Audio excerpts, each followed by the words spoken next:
What's good, y'all? If you clicked on this video, you probably like, bro, what is he talking about? 20 different types of hockey? Where?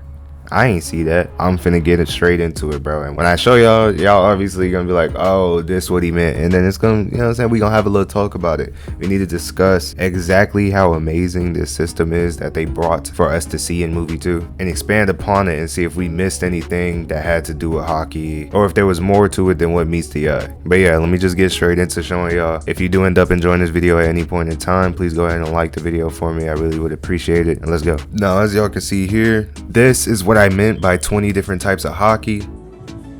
Bitch, I see what you did there. As you can see, there are posters or cards, many may call it, that allow you to utilize different functions that hockey can give you, a specific type of hockey. So it's like you have the 3 main types of hockey: observation, conquerors, and armament, and then you got these little subclasses of hockey, which are like literally just different abilities. So what we have like from Op E Heimer, you got future sight ability that allows 8 dodges. That is something that we see in many different One Piece games. So it was, you know, bound to be added and whatnot. You know what I'm saying? This is one of the best ways that you can utilize future sight. I really don't know any other way that you could. So, you know, the dodges, they were just gonna remain. That's just point blank period. You know what I'm saying? I do like the system. Honestly, that's probably unique for the first person who ever made that up. Just allowed dodges. It might have not been hard for them to think of, but I personally find it to be like a very great addition to a One Piece game. But next we got an indicator appears before the final M1, attack at the end of effect to utilize skill. I don't know what that is. I honestly could not tell you, bro. I feel like we're gonna have to look at it in game, like actually play the game and find out, because I don't believe they showed it in action within the movie. So there's not much to really say there, but that is another type of hockey right there. And then that's from New D Ton. I don't know how we're going to be able to obtain these different cards or posters, but some were saying that you have to defeat the famous person within the Rell verse or help them out, one or the other. You're just going to have to do something and interact with the person themselves. And honestly, that's the most logical answer to this. Another way I can think of that I really wouldn't like if they added though is if you earn more posters, the more points you put in. Like, let's say you go and put 25 into observation and then you get the dodges, right? And then you go and you put, let's say 50 in, and then you get New D Ton skill, which is the indicator. And then 75, you get sense opponents. You know, just like a straight linear progression. I really don't like that, but that's the only other way I could see it being obtained. Let's just hope that's not the case, because that is going to be absolutely garbage. But moving on though, so we got Ein S Tine observation skill, which is sense opponent strength. I don't know if y'all seen, but that is where they showed us in the movie where you can see the person's fruit, the person's abilities, their health bars, and so on. I really don't know what else it's going to be able to do. I mean, the only reason why I would probably have that on is to see how close I am to beating somebody in a PvP fight, or maybe like, I don't know if it just means opponents in general or if it means only for PvP, but like, you know, just to know where I'm at. Cause I know you can see a boss's health bar off the rip, but can you see like a wildlife entity's health bar, or like a bandit that you'll run into, or a bar fights person's health bar? That's what I'm thinking about. Is this for PvP only, or is it for NPCs? I do see it being able to be used. I do think some people will put it on, but it's obviously overshadowed by the many other observation skills that actually have a function that benefits your combat, and not only in mind, but also in the game as a mechanic. But yeah, we're gonna move on to the next one. So as you can see, we got Dar D Win. Sound like Darwin, I'm not gonna lie. That's what I be messing with. You know what I'm saying? I don't know if y'all know about the amazing world of Gumball. But let's get straight into the next skill. So you can sense the opponent's presence. So I don't know if y'all have ever played another One Piece game, but there are other games, probably all the other games, where if you get observation, you'll highlight a person's model within a certain distance so that you can always see where they are. So if they go behind a building, you can still see them. If they go behind a tree, if they go underground, if they go in the air, as long as you have your camera looking in their direction, you can see where they are. They can't hide. That has its own benefit in itself. I do feel like it's another one of the observation skills that will get like overshadowed by the many other hockey skills in general, not even just observation. But this is the 4th type of Haki that they have within observation alone. They have 6 in observation as far as we've seen from the movie too. But again, it's just probably one of the 2 or 3 that will get overshadowed by observation, and then not only observation, but the rest of Haki in general within the game. Next, we got Sigma Fruits. Observation skills, dashing and evading, has 20% higher dodge frames. This is a really good one, bruh. This is a really good one. If I'm thinking of it correctly, of course, because what I believe it to be is that it just gives you a more open window for dashing and dodging. Like maybe more so closer to the point where an attack would hit you, you can dodge and still get the perfect dodge off. You know what I'm saying? Or evading, you know, same thing. If that's the case, I mean, 20% is not the best, like the highest thing in the world, but 20% is 20%. You know what I'm saying? 20% higher than somebody else, that could get you a clear advantage in a fight. I'm not gonna lie. Not the biggest advantage, but definitely a clear one. Especially over someone that doesn't have an observation skill in general. But next we got Tom E. Dyson's observation skill, which is evade changes to grab counter with a punch, sending the opponent back. That's a dub. That's a dub. I get this card, I'm most definitely putting this on. I don't really like the function of an evade to begin with. I do understand, yes, it does give you some distance. Yes, it does get you out of a combo, but it doesn't do any damage. I like to do damage. I like to aggress in a fight. So seeing this really put a smile across my face when I was watching movie 2. I'm not gonna lie. I'm finna be abusing that counter. I'm going to be using that counter so generously. Y'all gonna assume that I don't have any other skills. Like I might use that over M1 anytime. No, I'll just play it. But that's a really good observation skill. I'm not gonna lie. I will definitely be putting that on one of my poster equip slots. Now, that's the end of the observation types. That's 6 different observation posters. 6 different types of observation Haki per se. Right there. Next, we got Conquerors.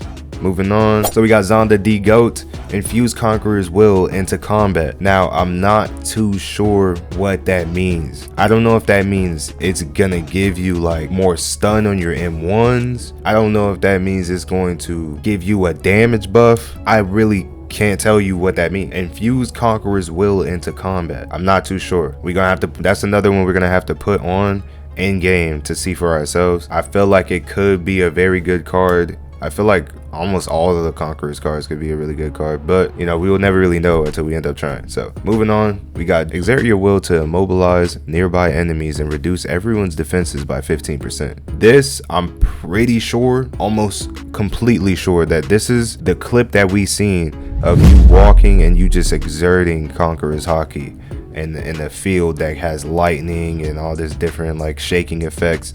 Pretty sure that's the one that we, you know, see from Shanks and Luffy and whatnot. You know, that almost common Conqueror's Haki form. That is something I will definitely have on my kit when I'm pulling up to a random island, pulling up to a random ship, doing crew battles, anything like that. That's going to be abused.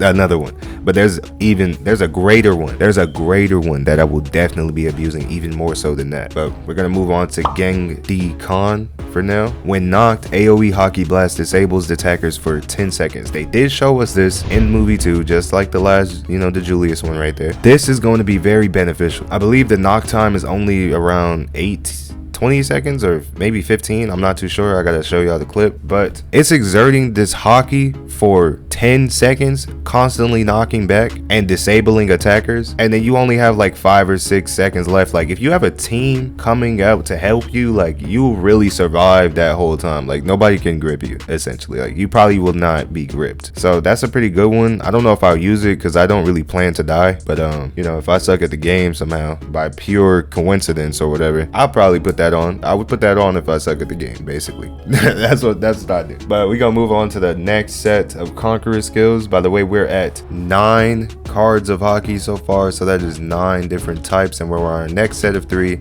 So this is now 12 different types of Haki right here.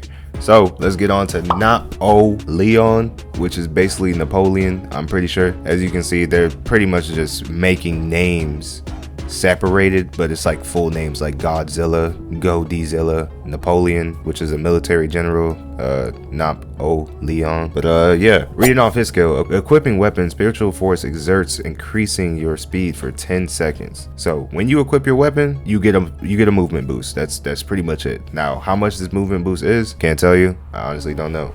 That's another thing we have to equip and find out for ourselves. Could be really good.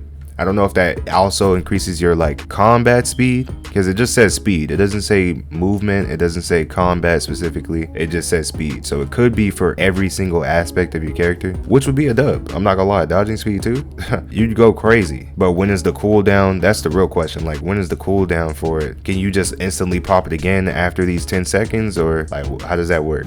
That's what we need to find out. That's what we need information on, and we can only do that probably by playing the game. So that's enough on that. Next we got Godzilla's. It stuns everyone, turns off modes, and puts everyone's ki on global cooldowns. Not gonna lie, I know exactly what that is. That is Wi-Fi Haki. I don't know if y'all know what that is, but it's just a projection of Haki, Conqueror's Haki specifically, and a beam, and it just instantly knocks you down, turns off your modes, puts your ki on a global cooldown, like just like it says there. Pretty OP, I'm not gonna lie. It's definitely for multiple people. I don't know how you're gonna hit multiple people though. Maybe like when you hit one person with it, it explodes, or maybe does like a wave around the person you hit. If that's the case, that's fine. But it does say stun everyone, so that means that it does hit multiple people, I would assume. But it's just a clear beam straight ahead, single target, you would think. So I don't know how it's gonna hit multiple people. We're gonna have to see that again by equipping it and trying it for ourselves in game. Next we got Sir Galahad. This is an armament Haki card. Now we're on armament. We got up tilt enemy for a powerful Haki punch instead of air kick. So this like directly changes your up tilt. Maybe it does more damage. I would assume it does, since it says powerful, which I'm not opposed to. I mean, everybody's gonna be using their up tilt. I believe it's gonna be one of the most like used functions in combat. So this might be a good card. I'm not too sure. We're gonna have to try it out, see if it does more damage than the regular up tilt. You know, just experiment with it. But there's not much else to say about that one. So let's move on to the rest of the armament cards. Now that I look again, they have Sir Galahad again. So that might be like an accident. This is definitely a second one right here. So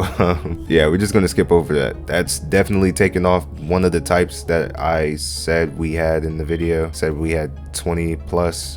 There was actually 21, so it was 20 plus, but since this is a clone, I mean, it's not 20 plus, it's just 20. I might just change the title to just 20, I ain't gonna lie. But moving on, we got Sir Gawain. Increase posture durability by 20%. That may be good. No, it most definitely is good, I'm not gonna lie. It just depends on your playstyle at this point. With armament, I see it's looking like it just buffs all around, not necessarily like attacks, if that makes sense. Like, you know, a different up tilt or a different down slam, you know, like it is giving you a different function, but it's not like a whole new skill, if that makes sense. Like Wi-Fi Haki literally gives you a whole new skill. The Conqueror's Haki domain is a whole new skill, you know what I'm saying? This is like just combat. But yeah, Sir Gawain should be a pretty good card to put on. I'm not gonna lie, armament is looking good so far as the expectations that I have for it. But moving on to Sir Lancelot, we got increased down slam AoE, posture damage, and victim lift. I don't know if victim lift is a up tilt or victim lift is a whole different thing, but I don't know. This could be no, this is definitely good. This is definitely a good one, at least especially because of the posture damage. I don't know if y'all remember what he said, but in movie 2 he did tell us that you can grab people and throw them towards other players, and you know, it doesn't just go through the player. Like when you down slam and hit someone else with a player's body, it actually hits them and does damage. That's good. That is crazy. So this increased down slam AoE simply just means it can hit somebody else in the vicinity of where this person just got down slammed. That's tough. Not gonna lie, this is a pretty good card, but let's move on. And lastly, we got our final three. Sir Lannister, we got increased combat damage by 4%. That should be pretty good. You're gonna be doing, you know, the extra chip off everybody that most people won't have. I personally wouldn't put it on. 4% is just not enough of a dub for me. I'd rather just put in the work with the up tilt or put in the work with the AoE down slam than use this. I'm not gonna lie. Next, we got Bryo Tart. I don't know what full name they was trying to make with that, but I'm really lost. So when normally you would be block broken by a physical attack, push the attacker back instead. That's really good, I'm not gonna lie. It's gonna save you from a full combo, crazy damage that you would have taken, you just got saved from essentially. This is almost as good as the Conqueror's one, where it does like full 10 seconds of pushing people back and disabling attackers so that you can't get gripped. I would probably put this on. This is great for combat, I'm not gonna lie. And finally, we got Siegfried or Siegfried.